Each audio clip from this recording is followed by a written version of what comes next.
How we envy your freedom, defiant bird of prey. Long have we sought the heights of your supremacy. What audacious courage bids you scan the earth with lofty and unflinching eyes? You hang precarious, a Damoclean sword suspended by the thread of your own judgment. And then, with effortless fury, dare to plummet upon a confident and unsuspecting adversary.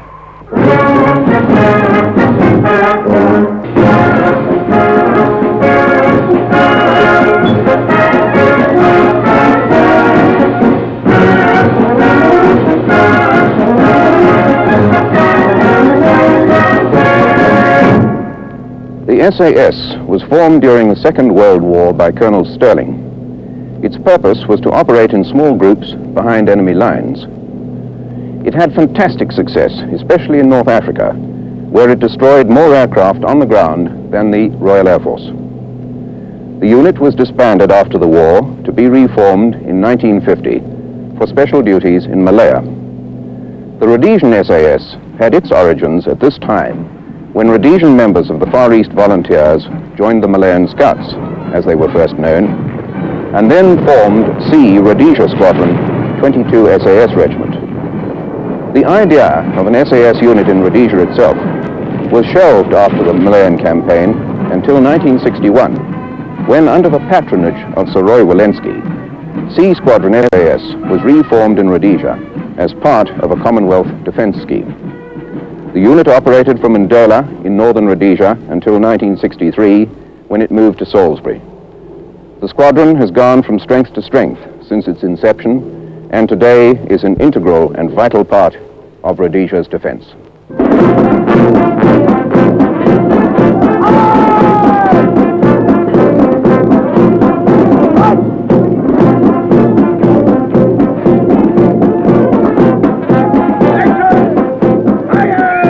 A compact unit of highly trained specialists, the SAS goes to great lengths to ensure that it obtains men of intelligence and top physical potential. Every recruit undergoes a comprehensive selection course, and his talents are finely measured.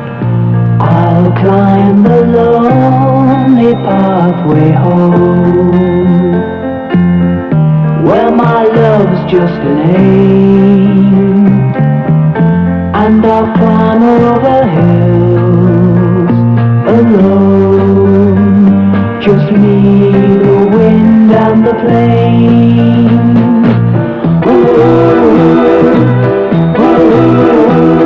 Endurance and stamina is but one of the tests.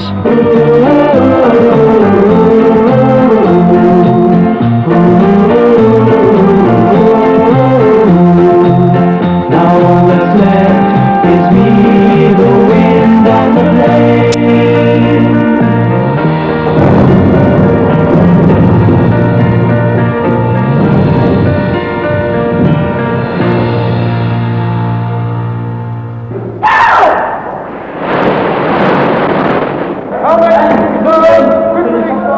One important function of the SAS is naturally parachuting, and this is part of the initial training course the newly selected recruits undergo. The recruits are drilled until falling and landing become second nature.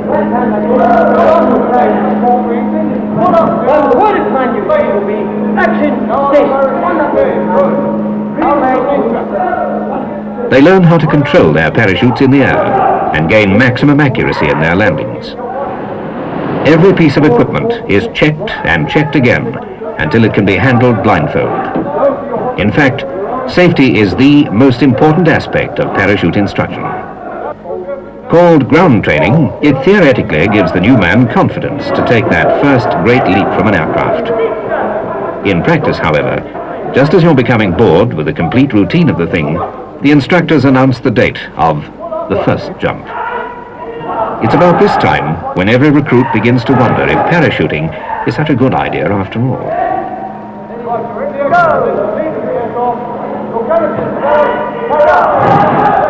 The instructors tell you that parachuting is safer than playing rugby. But this doesn't help much as you check your equipment for the first jump.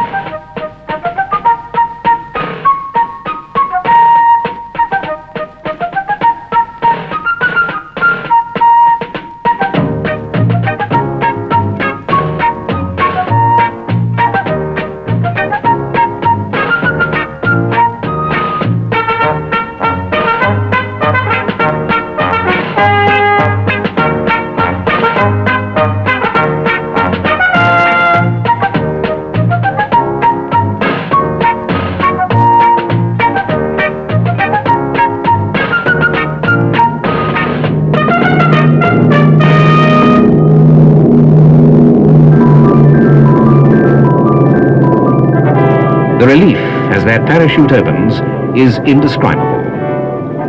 Suddenly, after the noise and clamour of the aircraft, you're suspended in an almost eerie silence above the vast panorama of the earth. Captured by the beauty beneath, the tedious weeks of training are forgotten as you discover the unique thrill of floating gently to earth from a great height.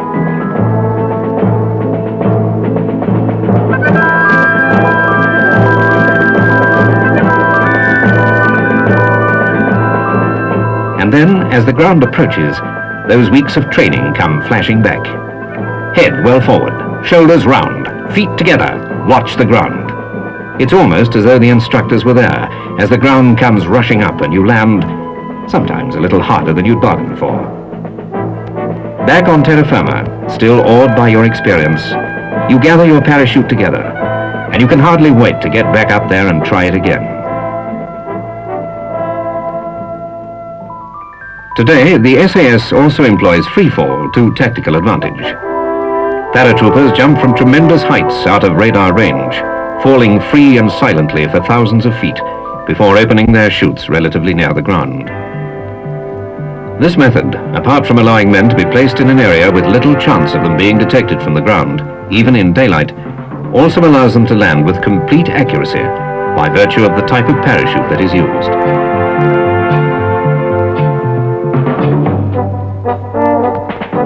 A trained freefaller is in complete control of his movements during a descent. Using various body attitudes, he can track across the sky in any direction he chooses, gaining forward speeds of over 200 kilometers per hour.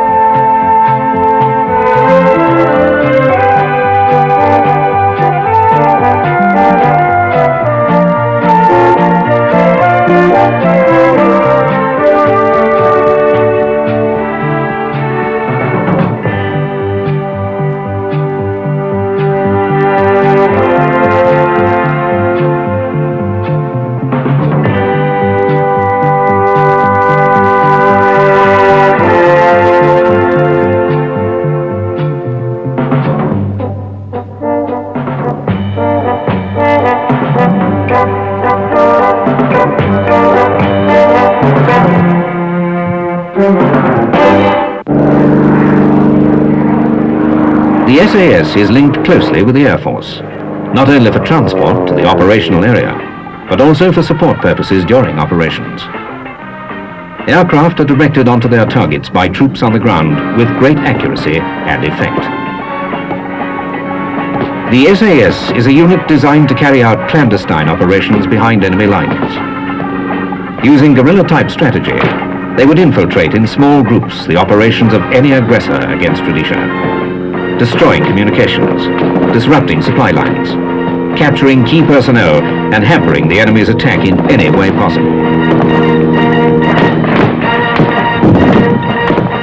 The SAS troopers' work then really begins on the ground, and every soldier, after qualifying for his wings, is given advanced specialist training in many fields. He learns the ways of the bush and how to track the enemy quickly and silently through hostile environments, without leaving a trace of his own passing.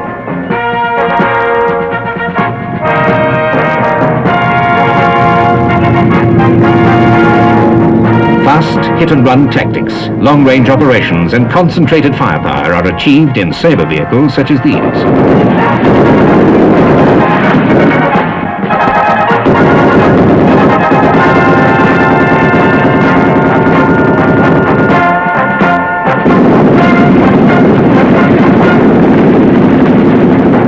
The effect is deadly. The SAS Trooper is highly trained in almost every type of firearm in order to strike effectively when the need arises. Light, portable and hard-hitting weapons are the basis of the SAS armory. A man may have to carry his arms for many miles before being required to use them. He must be ready. He may only have time for one shot.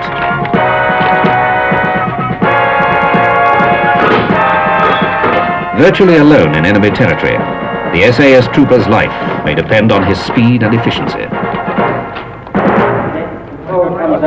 TQD0 Alpha, INT Kilo. Substations then answer in numerical order, DE01 5 Kilo. We'll now do this practically.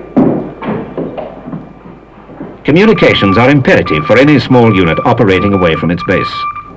To maintain this vital link, a thorough knowledge of radio techniques is required. Radio links must be possible under any conditions.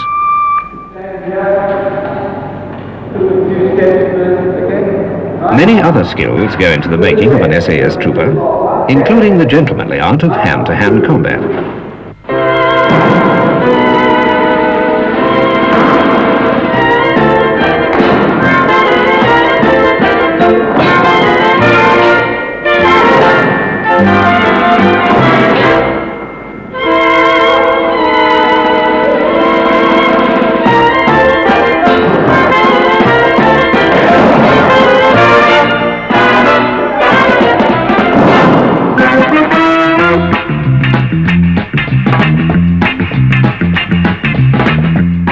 Combat training comes in handy in other circumstances.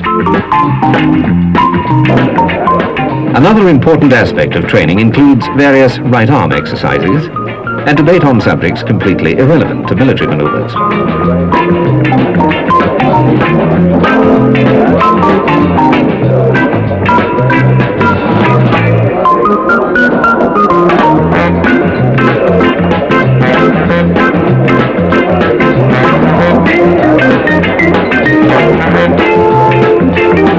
Tradition also plays an important role in the recreational life of the SAS. Although the unit is still very young by military standards, many traditions have been formed, some having been carried over from the formation of the original SAS squadron during World War II.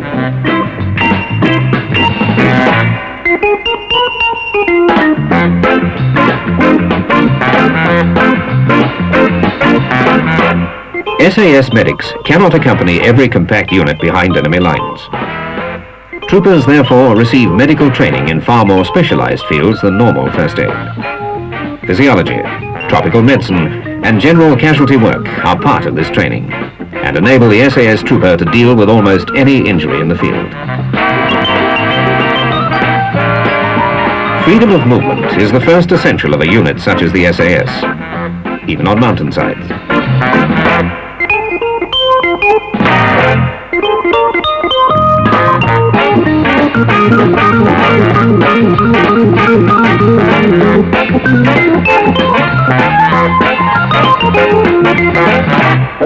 On reaching his objective, the SAS Trooper is usually required to destroy the target quickly and effectively. He must place his explosives with care and precision, gaining the maximum effect with a minimum of explosive. He learns canoeing and the use of sub-aqua equipment, thus achieving the essential freedom of movement in all media, in the air, on the ground, and finally in the water. Theory and tactics, planning and detail are the keys to a successful operation. Allow for every possibility, overlook nothing, and then put it into practice.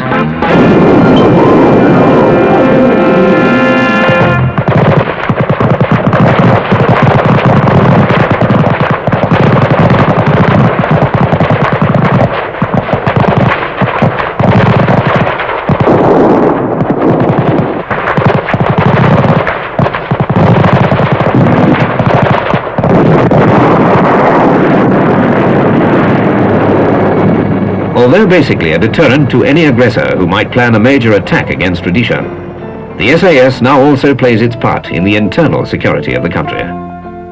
Their tough and thorough training has equal application in anti-terrorist operations. But even the rigors of heat and discomfort have their lighter moments of camaraderie and relaxation.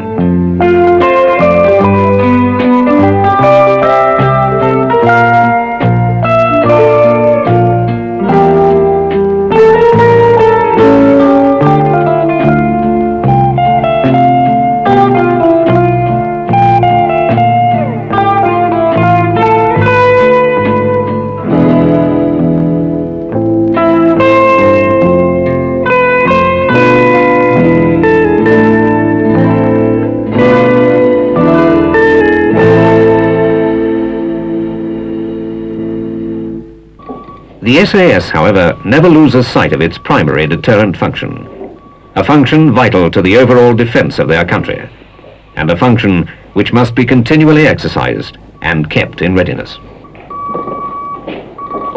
Right, gentlemen, briefing for the next operation. Following the assault of 27 Infantry Division on the country, intelligence reveals that the enemy are at present regrouping and building up their supplies and reserves for another assault on the country. The enemy have taken over various power installations and communication systems in occupied territory in order to assist them to build up their war effort. The most important and the vital points of the enemy at this present moment are the bridge at this position here, over which the enemy is bringing the bulk of his heavy equipment and supplies to his forward troops. The second most important position is the dam at this position here, from which the major sources of power are derived for the enemy's factories. The third most important position is the enemy 27 Divisional Headquarters, which is at this location here, which commands the main enemy formations and at which the prime enemy commanders reside. The destruction of these three vital points would deal a severe blow on the enemy and would also restrict his ability to build up his forthcoming attack. The mission of the SAS is therefore to destroy these three targets. Details as follows.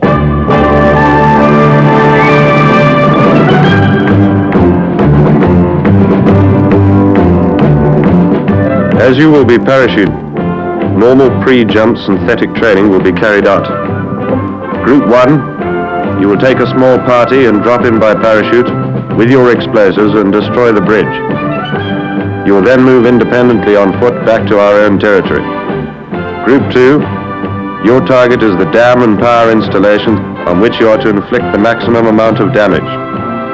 Group 3, your target is 27 Div HQ. You are to capture the commander and destroy the headquarters. That's all, gentlemen. Now it's over to you.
Right, I'll fix that.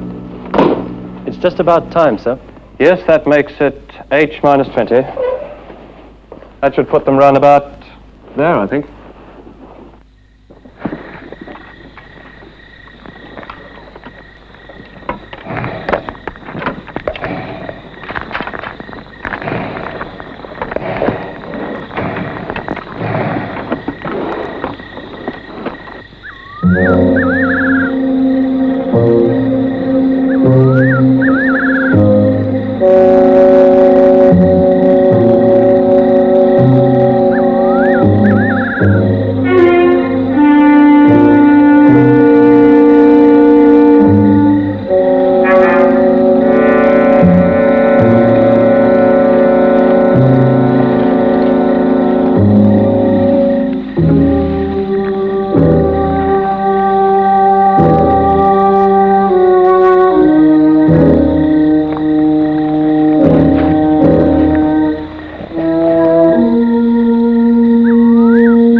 Goyon towarzysz.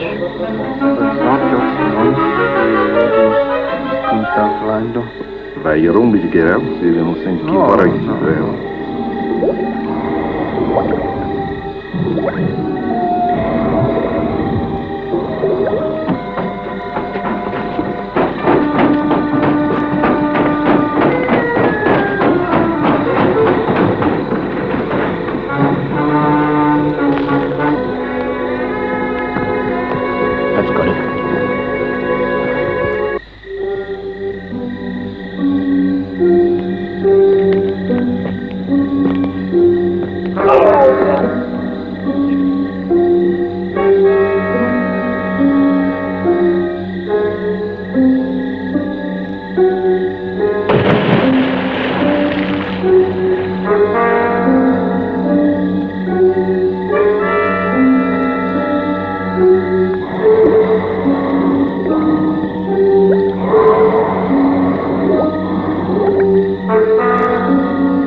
Bądź regimentor infanterium.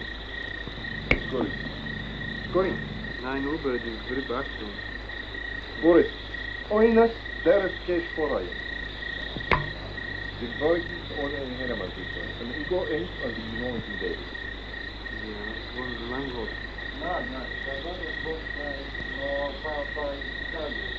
Fredini Banvoje.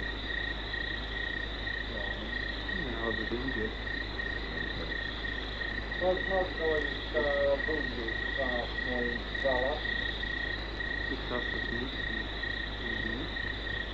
Nein.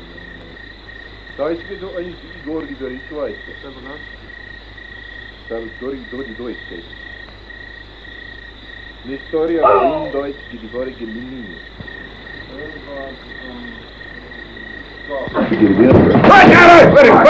Wait!